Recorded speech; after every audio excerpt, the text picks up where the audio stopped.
So now we're getting into part 2, or our second body system that is involved with movement, the muscular system. So some things we're going to think about as we go through the muscular system. We're going to review those 3 types of muscle that we've already seen. We're going to talk about them again. We're going to look at the functions of the muscular system. We're going to look at how we name muscles and what are many of the muscles we find in the human body. And then we're going to take a little dive deeper into an individual muscle, looking at how are skeletal muscles and muscle fibers structured, how are they able to contract, how do they get ATP to contract, and then we'll get into the disorders and diseases that are common and serious with the muscular system. And of course, get into our favorite thing in this class: how do the skeletal and muscular systems help contribute to homeostasis? So let's review those 3 types of muscle tissue we've seen before: smooth, cardiac, and skeletal. Remember that smooth muscle we find in organs and vessels. This was involuntary muscle with no striations and one single nucleus in a spindle-like shape. That cardiac muscle was only found in the heart, hence the name, and is also involuntary. Remember, involuntary means you don't have to consciously think about it for these muscles to contract. Skeletal muscle is the one we're going to focus on for this chapter. Skeletal muscle is the voluntary muscle, meaning you can consciously control it, and it is attached to the skeleton. So when we're talking about muscle contraction and movement, skeletal muscle is going to be our focus. Let's review the muscle types though, because we do need to recognize all 3 of them, even though our focus will be skeletal.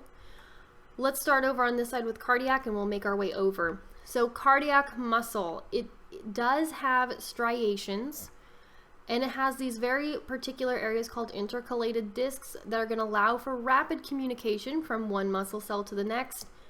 One single nucleus inside of each cell.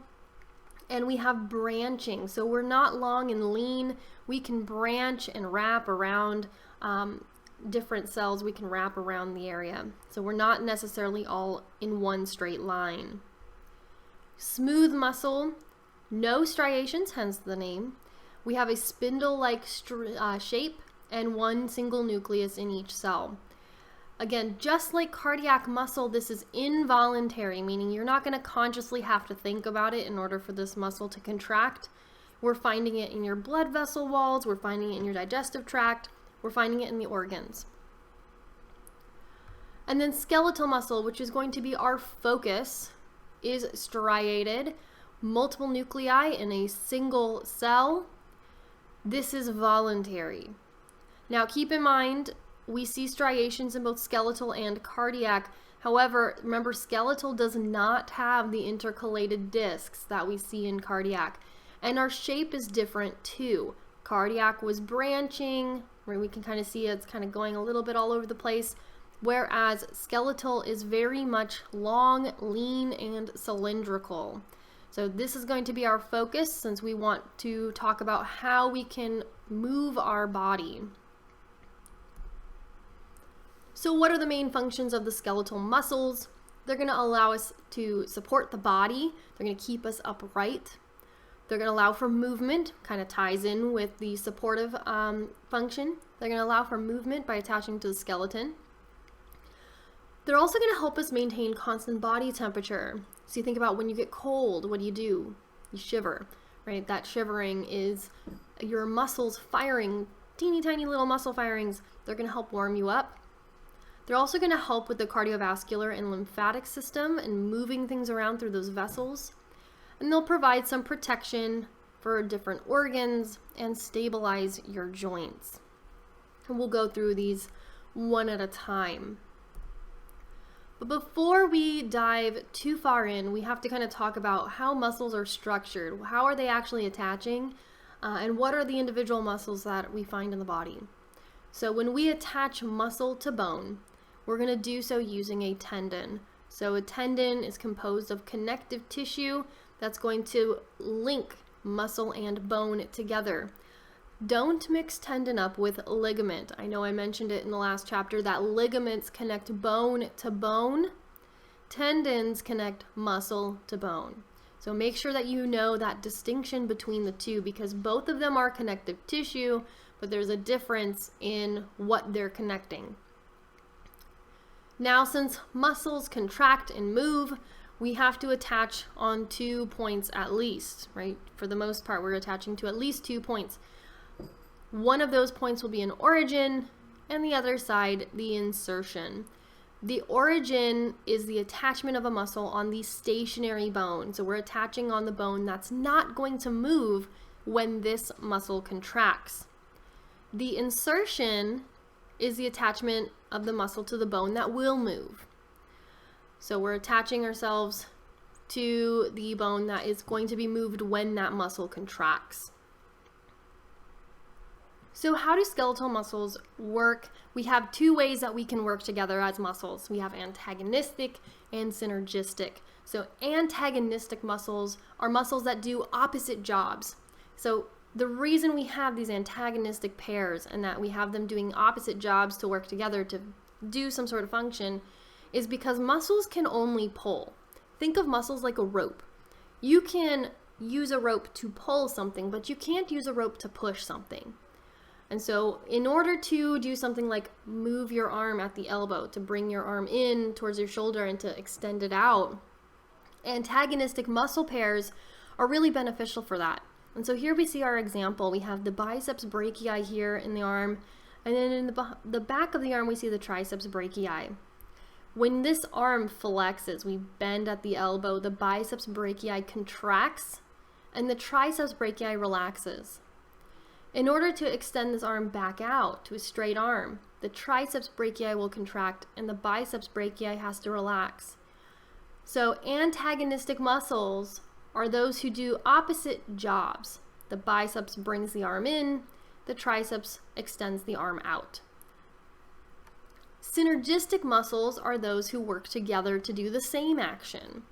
So we don't see that here. We don't have an image of that. But there are muscles that work with the biceps brachii, like the brachioradialis. Both of those muscles are going to work towards bringing that arm in and flexing at the elbow. A really good example are your quadriceps and your thighs. So a lot of your thigh muscles are actually groups of muscles that are all working together to perform a common action. So antagonistic muscles are going to do opposite jobs of each other. Synergistic muscles are all working together to do the same thing. Now you probably noticed that the names of muscles are a little odd. Biceps brachii, brachioradialis, quadriceps femoris, right? All these names are kind of different and don't really seem to make sense, but there's actually a lot of information hiding in those names. Things like size, how big is the muscle? The gluteus maximus is a good example of that because it's the largest buttock muscle. Maximus, maximum, you think large, right? Or the maximum size. So gluteus maximus tells us how this muscle is the largest muscle in that area. We can also determine shape. The deltoid, which is a triangular muscle that you find on the shoulder, looks like the Greek letter delta, which is a triangle. We have location. The frontalis is a muscle that lies on the frontal bone. So we're naming it based on the location we find that. Also, direction of the muscle fibers. Rectus abdominis. We have 2 things, right? Abdominis, think location, abdominal region. Rectus tells us that these are straight and longitudinal. These are going to run up and down. So rectus abdominis, these are your abs, right? We all have a washboard set of these. Rectus abdominis is named so because of the direction the fibers run and the location it's in. We can also name them based on how many attachments there are or where those attachments are at. So if we're looking at location of attachments, the brachioradialis is a really good example because it's attaching to the brachial region and the radius. So we're attached to the brachium, we're attached to the radius, the name brachioradialis.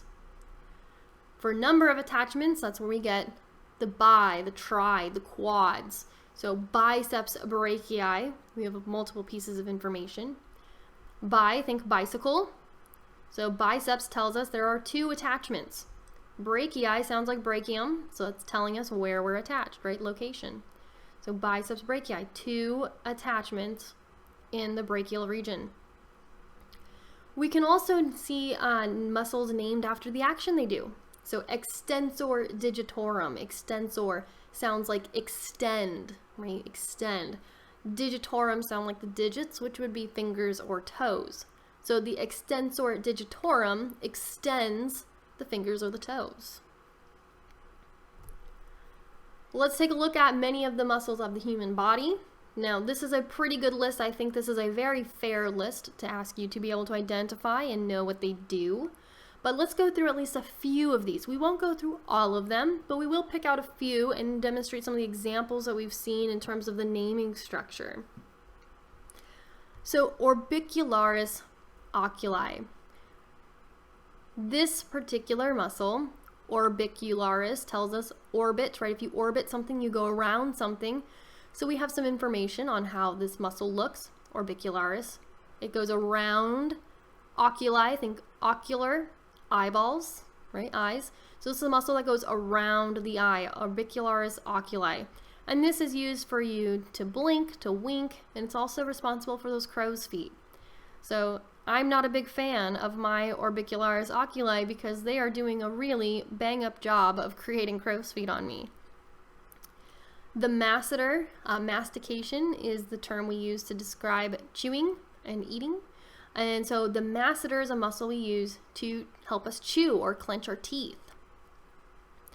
The deltoid, we mentioned this one briefly already. It is triangle shaped on the shoulder.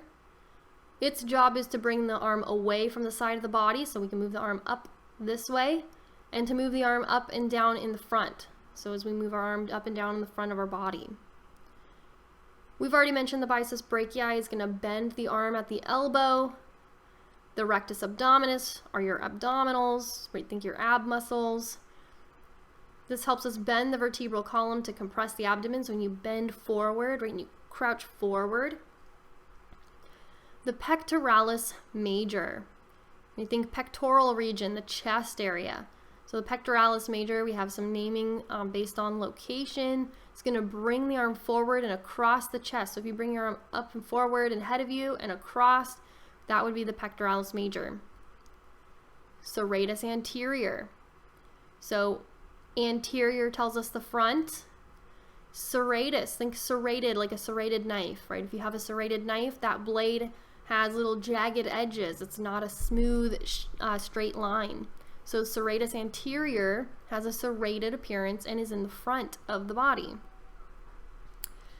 The tibialis anterior, again, we have location telling us, hiding in the name. Tibialis sounds like tibia, which would be the bone that we find in the front of the leg. And anterior, so this tibialis anterior is going to be in front of the tibia. Adductor longus, some information about what we do and what we look like. So adductor longus, think long, right? It's the long version of this. Adduct, we're bringing that leg in towards the midline. So the adductor longus is going to move the thigh in towards the midline. If we move to the back, we have the trapezius, named for its shape. It's going to raise the scapula, so raise your shoulder when you shrug your shoulders or when you pull your head back. Latissimus dorsi, which form kind of these wing-like looking muscles. So when you bring your arms down and back behind your body, as if you were doing a lat pull down. Triceps brachii is working opposite of the biceps brachii to straighten the arm at the elbow. We've seen extensor digitorum, which is again going to extend the fingers. Gluteus maximus, named for location and for the size. Biceps femoris. Biceps, that tells us how many attachments. In this case, 2. Femoris, think femur, think thigh. This is going to bend your leg at the knee and also extend your thigh back, so when you need to kind of extend your leg behind you. And the gastrocnemius, which is going to turn your foot downward, so when you go up onto your toes or when you bend your leg at the knee, your gastrocnemius contributes to that. This is a very fair list. I think you should know each of these know where they're found, and know the basic description of what they do. This is a very short list.